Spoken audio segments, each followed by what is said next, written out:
Ang buwan ng Marso ay buwan ng kababaihan. Kaya naman, para sa iyo ang spoken poetry na ito. Kababaihan, kababaihan, huwag nating pagtangkaan. Sila ang ilaw ng tahanan na bibigay liwanag ng lubusan.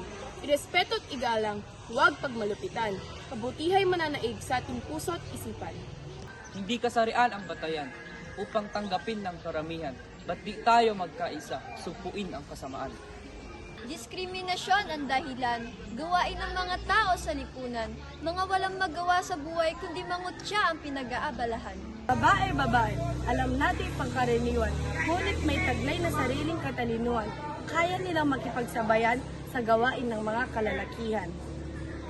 Laging ibunsa ang respeto. Daan para sa pagbabago.